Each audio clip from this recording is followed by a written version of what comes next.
Hello दोस्तों, नमस्कार। स्वागत है आप सभी का हमारे यूट्यूब चैनल इन्वेस्टमेंट पाठशाला में। आज हम डिस्कस करेंगे हमारी शेयर मार्केट की कई सारी न्यूज़ जो काफ़ी इम्पोर्टेंट न्यूज़ है।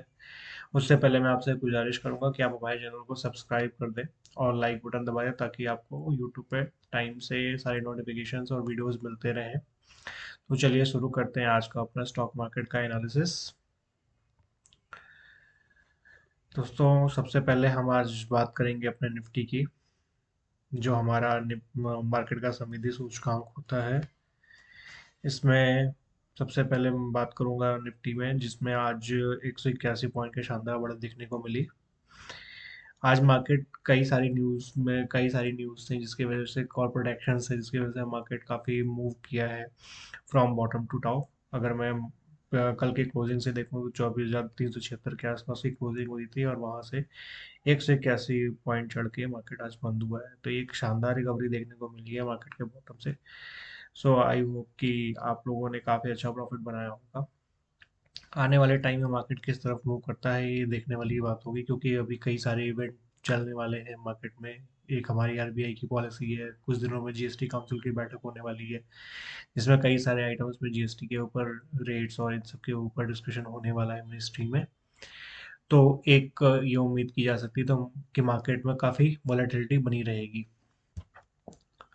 इसके बाद मैं अगर अगली खबर की बात करूं तो आरबीआई पॉलिसी के रिगार्डिंग है, जैसा मैं पहले भी बता ही रहा था।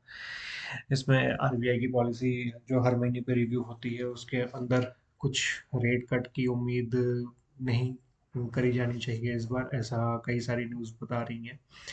इसका रीज़न ये है कि हमारे मार्केट में महंगाई सबसे बड़ा मुद्दा हो रखा है। जो आरबीआई अपना इन्फ्लेशन पैरामीटर बना के चलती है लगभग 4% के आसपास, वहाँ से भी आपकी महंगाई आपको लगभग इस जो पिछले महीने की रिपोर्ट आई थी 6 साढ़े 6% के आसपास की महंगाई देखने को मिली थी। तो जिसकी वजह से आरबीआई मोस्ट अनलाइकली कि रेट कट कोई अनाउंस करेगा। बट हाँ, एक ये सिनेरियो भी बन रहा है, क्योंकि पिछला क्वार्टर सभी कंपनियों के लिए रिजल्ट के तौर पे और कंजम्पशन के बेसिस पे बहुत खराब गया था। तो उम्मीद ये जताई जा रही है कि मार्केट में कुछ लिक्विडिटी बढ़ाई जाए तो कैश रिजर्व रेशियो में शायद एक कट हो सकता है, जैसा कि आप देख पा रहे हैं। इंडियन एक्सप्रेस की न्यूज़ है ये कि अ cut in cash reserve ratio likely but not in repo rate. Cash reserve ratio वो रेशियो होता है जहाँ पे बैंक्स अपना कुछ परसेंट कैश रिजर्व में रखते हैं आरबीआई के पास, और उस पे उनको इंटरेस्ट रेट मिलता है। ये आरबीआई की मैंडेटरी गाइडलाइंस होती है कि कुछ अमाउंट आपको अपना रिजर्व में रखना पड़ेगा। अगर वहाँ कुछ रेट कट होता है तो कुछ लिक्विडिटी फ्री होगी जो मार्केट में इनफ्लोट की जा सकेगी, जिससे शायद डिमांड में ग्रोथ लाई जा सके। और इसका साइड इफेक्ट ये होगा कि जब पैसे लोगों के हाथों में आएंगे तो वो औने पौने दामों पे कुछ भी खरीदने को रेडी रहेंगे, जिसकी वजह से महंगाई भी बढ़ सकती है। तो ये दो धारी तलवार है, इसलिए आरबीआई बहुत सोच समझ के इसमें फैसला लेगा, क्योंकि जो सबसे पहला टारगेट आरबीआई का महंगाई को ही कंट्रोल में रखना है। क्योंकि महंगाई अगर बढ़ती है तो वो सभी के लिए बढ़ती है, चाहे वो अमीर हो चाहे वो गरीब हो। तो सबसे पहला टारगेट आरबीआई का यही है कि इस बार महंगाई को ही कंट्रोल में महंगाई पे ही फोकस किया जाए, ताकि रिपो किसी भी रेट में चेंज ना किया जाए, जिससे महंगाई कंट्रोल में बनी रहे। साथ ही आज एक और बड़ी खबर देखने को मिली हमारे जीएसटी काउंसिल की मीटिंग में, जिसमें कई सारे आइटम के ऊपर जीएसटी को रिवाइज करने की बात कही जा रही है। अभी ये किन किन आइटम्स पे कैसे अप्लाई होगा या क्या कंडीशंस निकल के आएंगी, इस पे कोई अभी क्लैरिटी नहीं है। बट हाँ, फिर भी कुछ न्यूज़ देखने को मिली, जैसे तंबाकू सिगरेट के ऊपर 28% से भी जीएसटी बढ़ा के 35% करने का प्लान है, जो कि एक सही निर्णय मैं मानूंगा, क्योंकि ये प्रोडक्ट्स ह्यूमन हेल्थ को बहुत नुकसान पहुंचाते हैं, जिसकी वजह से कुछ अच्छे शेयरों में भी गिरावट देखने को मिली। जैसे उसमें आईटीसी एक बड़ा नाम था, क्योंकि आईटीसी मोस्टली सिगरेट और ये तंबाकू से ही अपना रेवेन्यू बहुत ज़्यादा बढ़ाता है, उसको रेवेन्यू का सबसे बड़ा वाइटल पार्ट है। तो अभी कई सारी चीज़ों पे क्लैरिटी आनी बाकी है। जैसे अगर मैं जीएसटी काउंसिल की ही बात करूँ, इसके अंदर जो सॉफ्ट ड्रिंक हम पीते हैं, कोल्ड ड्रिंक, उस पे भी जीएसटी चेंज करने की बात की गई है। अभी हाल ही में मैंने एक डेटा एक्सप्लोर किया था, तो उसे उसमें ये समझ में आया कि लगभग जीएसटी कलेक्शन का 75% रेवेन्यू उन आइटम से आता है जहां 18% की जीएसटी लगती है। 12% की स्लैब वाले आइटम से केवल 5 से 6% का रेवेन्यू कंट्रीब्यूशन होता है। और औसत अगर एवरेज जीएसटी कलेक्शन की बात करूँ तो लगभग 11.5% का टैक्स रेट बनता है सारे आइटम्स पर क्यूमुलेटिव मिलाया जाए। अगर सारे जितने भी स्लैब अगर उनको क्यूमुलेटिव करके आइटम से डिवाइड किया जाए तो लगभग 11.5 से 12% के आसपास का टैक्स स्लैब ही बन रहा है। तो गवर्नमेंट प्लान कर रही है कि कुछ लग्जरी आइटम को वो बढ़ाएं इसके अंदर, जिस पर टैक्स, जिसमें सिगरेट और तंबाकू भी एक मेन आइटम हो जाता है। अगर टैक्स बढ़ाया जाएगा तो डेफिनेटली आपको भी पता है कि डिमांड ऑलरेडी हमारी डिक्लाइन साइड पे है, चाहे ऑटो सेक्टर हो चाहे मैन्युफैक्चरिंग सेक्टर हो। तो डिमांड डिमांड में और भी ज़्यादा पेनिट्रेशन कम हो जाएगा, जिसकी वजह से आने वाले समय में कंपनियों की ग्रोथ पे बहुत बड़ा इम्पैक्ट पड़ सकता है। तो इसलिए जीएसटी काउंसिल का भी फैसला देखने वाला होगा कि वो किस तरफ मूव करना चाहते हैं। क्या वो इंडस्ट्रीज को रिलीफ देना चाहते हैं टैक्स रेट के ऊपर, या फिर वो टैक्स एक्स्ट्रा अप्लाई करके डिमांड को कंट्रोल करना चाहते हैं। ये आने वाला समय ही बताएगा। पर जैसा अभी हाल ही के डेटा में जीएसटी ने प्रेजेंट किया था, साल दर साल इनका टैक्स कलेक्शन इम्प्रूव हुआ है, 9% के आसपास बढ़ा है, जिसमें इनको इस महीने 1.82 लाख करोड़ का जीएसटी कलेक्शन हुआ था, जो कि ये बताता है कि पिछले साल से इस साल आपका कलेक्शन बढ़ा है। तो इट मीन्स आपके पास पैसा है। पर देखने वाली बात ये हुई कि वो इंडस्ट्री को किस तरह बेनिफिट पहुंचा पाते हैं या नहीं पहुंचाते हैं। अगली न्यूज़ की मैं बात करूंगा दोस्तों, तो एक बहुत अच्छी न्यूज़ आ रही है हमारी प्राइम इंडस्ट्री के लिए, जो हमारी स्टील बनाने वाली कंपनीज हैं उनके लिए। 25% सेफ गार्ड ड्यूटी, वर्ड्स पे आप ध्यान दीजिएगा, safe guard duty proposed on steel imports. इसका ये मतलब है कि 25% की import duty steel authority, steel ministry plan कर रही है। बाकी सारे भारी उद्योग की जो मंत्रालय है वो इंपोर्ट के ऊपर 25% की कस्टम ड्यूटी लगाने का प्लान कर रही है। इसका मेजर इम्पैक्ट हमारे लोकल मैन्युफैक्चरर्स को देखने को मिलेगा, जैसे टाटा स्टील, सेल, जेएसडब्ल्यू, एनएमडीसी, जिंदल स्टील। ये जितने भी कंपनियां हैं जो इंडिया में प्रोडक्शन करती हैं, उनके उनकी बिक्री नहीं हो पाई थी, क्योंकि इंपोर्ट करके स्टील सस्ता पड़ता है।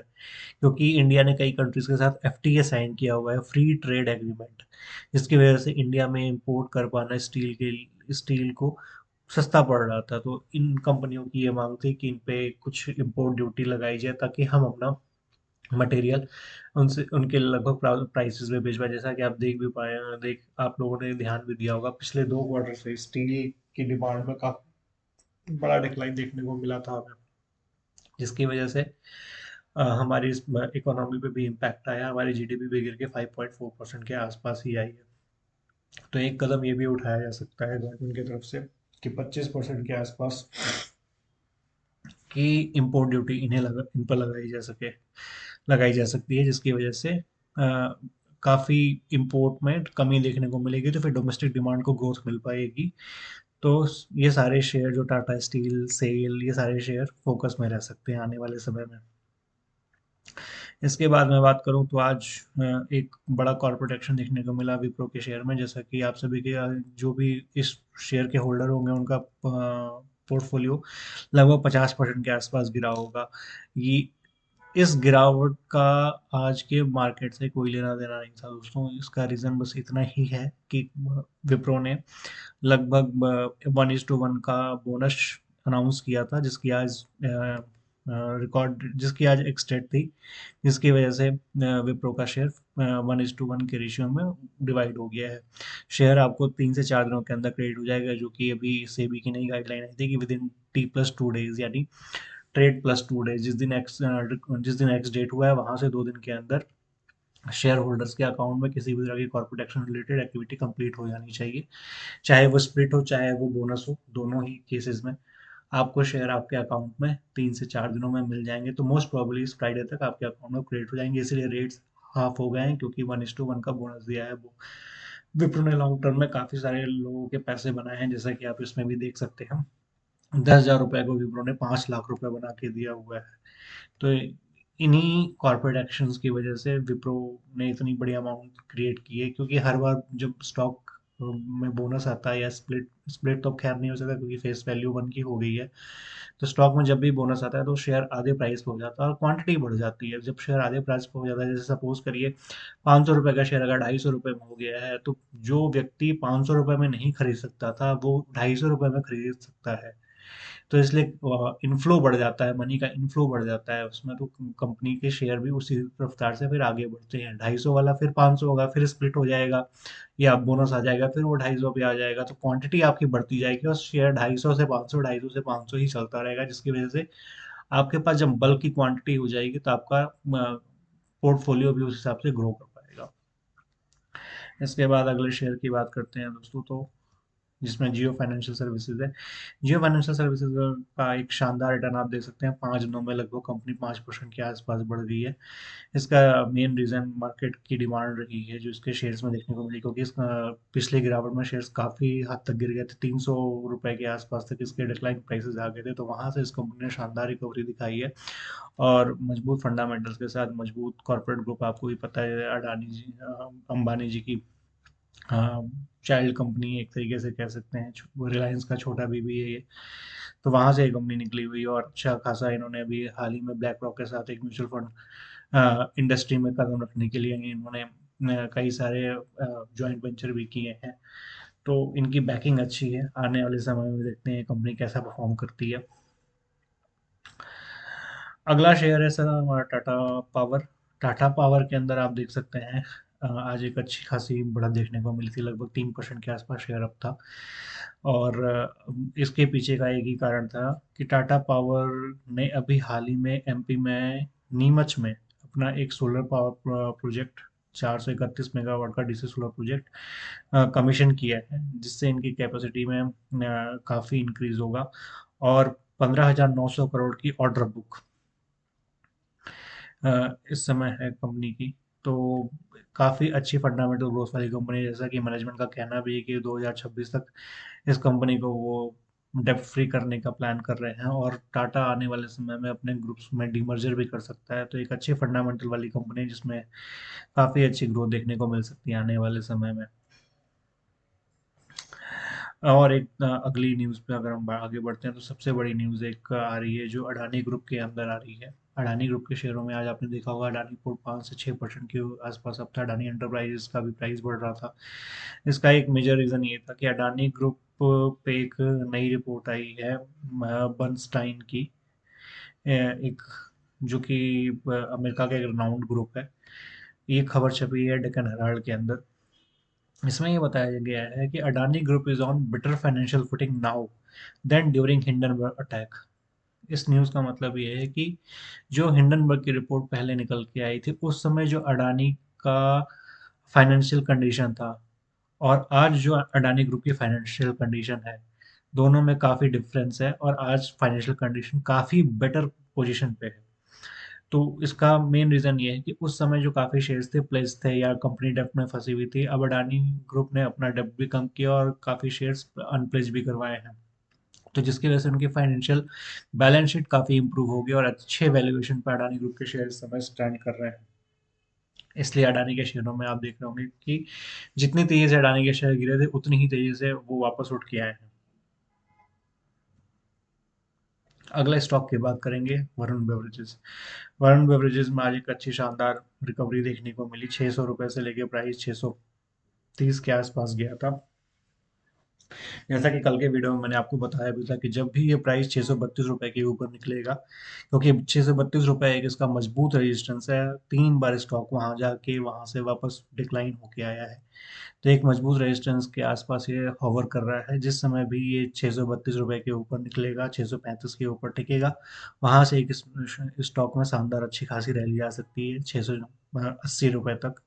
तो इस स्टॉक को अपने वॉच लिस्ट में जरूर रखें, क्योंकि एक बहुत शानदार कंपनी है, काफ़ी समय समय पे बोनस और डिविडेंड देती रहती है। तो एक अच्छी कंपनी है जो हर किसी के पोर्टफोलियो में होनी चाहिए। इसके बाद अगली न्यूज़ है हमारी केपीआईटी टेक पे। केपीआईटी टेक और टाटा एलेक्सी दोनों ही कंपनियां आज अच्छे खासे रिटर्न के साथ मार्केट में खूब तेजी से बढ़ी।